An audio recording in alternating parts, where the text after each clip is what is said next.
Bonjour et bienvenue sur Feel It, Brand It, le podcast qui te guide pour gérer au mieux ton image de marque afin que celle-ci devienne la meilleure alliée de ton business. Je m'appelle Delphine et je suis designer de marque. Avec mes 15 années d'expérience, je me suis construite au fil des années pour enfin me lancer à 100% dans l'entrepreneuriat en 2019.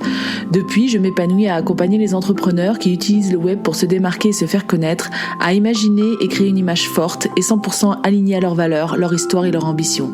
Chaque semaine, tu découvriras un nouvel épisode qui te guidera dans la gestion de ton branding, un condensé d'astuces et de conseils mêlant design, stratégie et émotion pour que tu puisses les mettre en application et ainsi déployer ton identité à 360.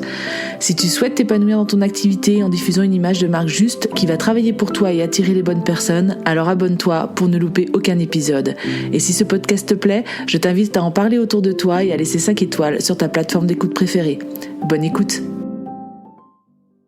Entrons directement dans le vif du sujet. Un sujet dont j'adore parler, celui de la construction d'une bonne image de marque. On a tous notre façon de voir les choses, et il en est de même pour les graphistes.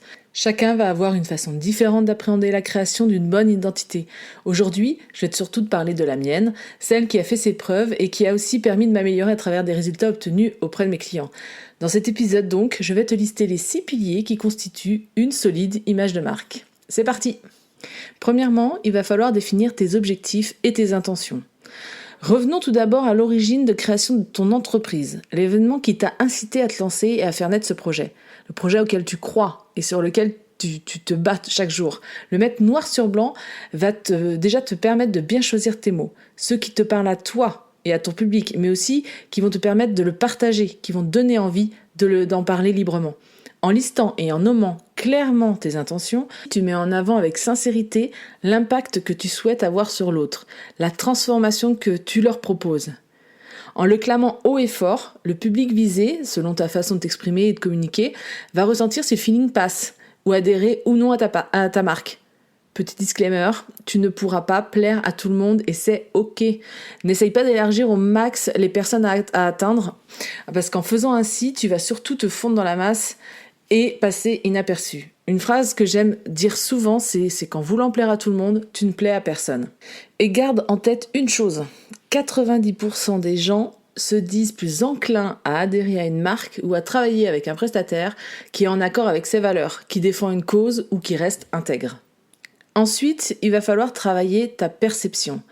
C'est à partir de ça que les gens vont entrer en contact avec ton entreprise, avec toi. Tu peux la moduler avec une image de marque bien pensée, mais elle n'est pas uniquement à travailler pour tes clients. Elle doit aussi être travaillée vis-à-vis de tes employés ou prestataires avec lesquels tu vas être amené à échanger. Car tu vas forcément grandir, ton business va évoluer, et c'est peut-être déjà le cas. Mais si tu ne transmets pas les valeurs et ta vision à tes collaborateurs, comment peuvent-ils à leur tour diffuser les bonnes intentions de ton entreprise ? Tous les supports de ta communication, interne ou externe, doivent être alignés et cohérents en diffusant le même discours. Pour cela, il faut bien choisir les termes qui vont définir ton entreprise, soigner tes supports de com et gagner en cohérence. Bien sûr, avoir un branding bien établi va t'y aider afin de structurer tes actions, de choisir le bon ton à employer, les bons supports à utiliser, la manière de t'exprimer, de transmettre, etc., etc. Mais tenir ses promesses, rester en accord avec tes valeurs entrepreneuriales, soigner un bon service client et créer des expériences clients et collaborateurs fortes vont te permettre aussi de soigner cette perception. Troisième pilier pour construire une bonne image de marque, c'est de jouer sur l'atout personnalité.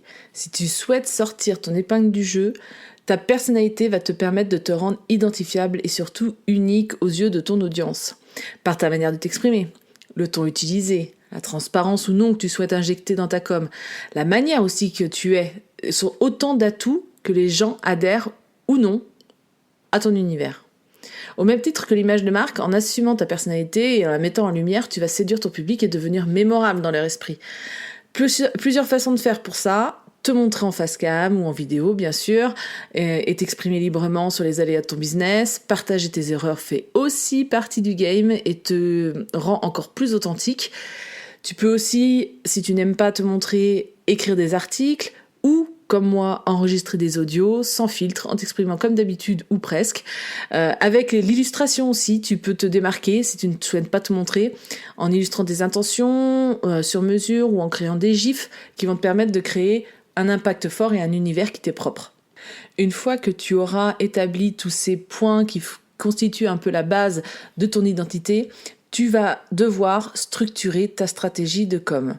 Pour ça, pas de secret. Il faut connaître sur le bout des doigts ton audience. En ayant en tête ton client de cœur, ou communément appelé en termes marketing persona, tu vas pouvoir structurer ta façon dont tu souhaites les attirer, choisir les formats d'expression qui leur parlent le plus, définir le canal d'acquisition en te calquant sur ses habitudes, ou encore choisir le rythme de tes actions de communication. Grâce à ce travail de base, tu vas ainsi construire une stratégie de com qui va venir aider cette audience en répondant à ses besoins, en distribuant des conseils adaptés, en essayant de la comprendre simplement. De l'autre côté, ton prospect, lui, va se sentir écouté, compris.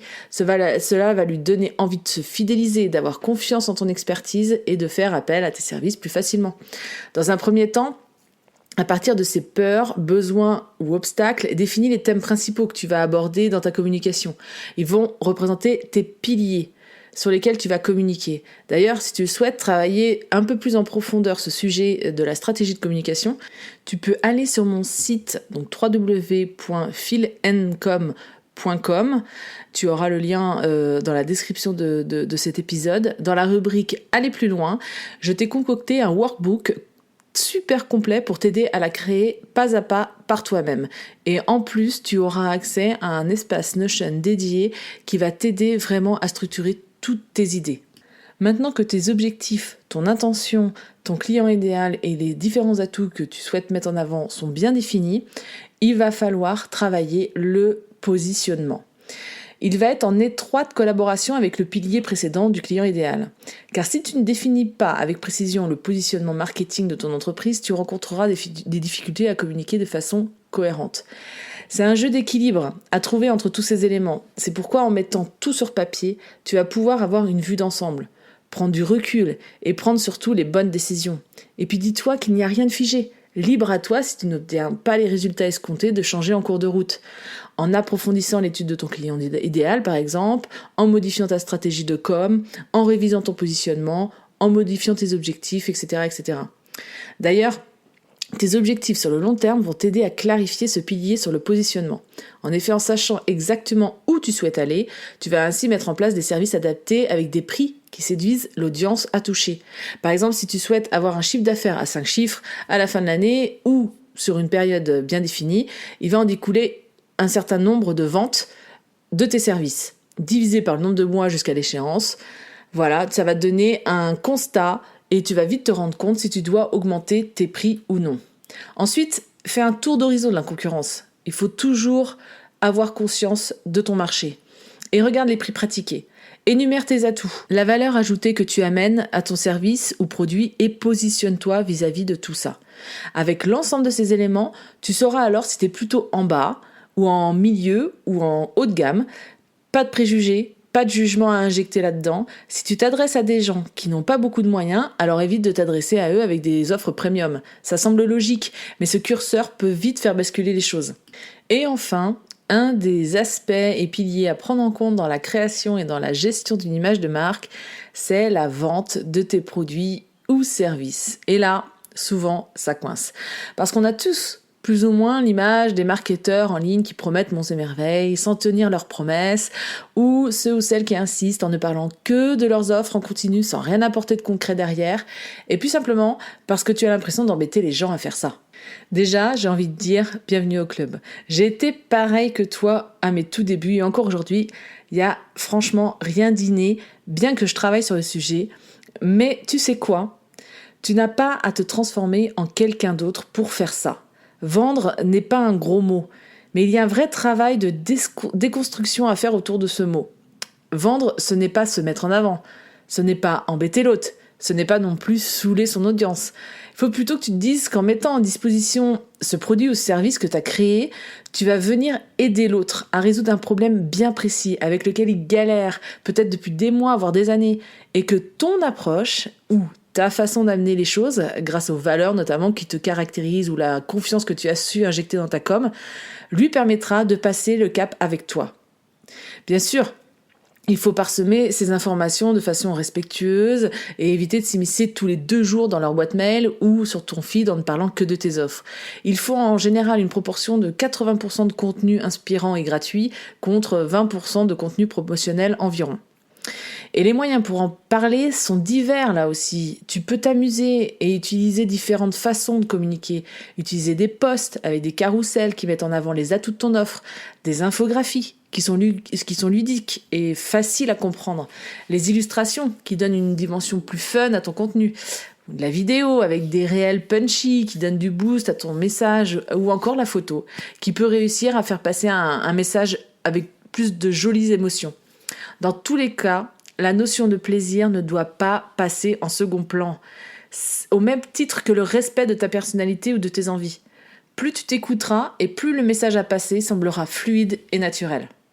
En travaillant en profondeur ces 6 piliers que je viens de t'énoncer, tu vas pouvoir établir une image de marque cohérente et solide.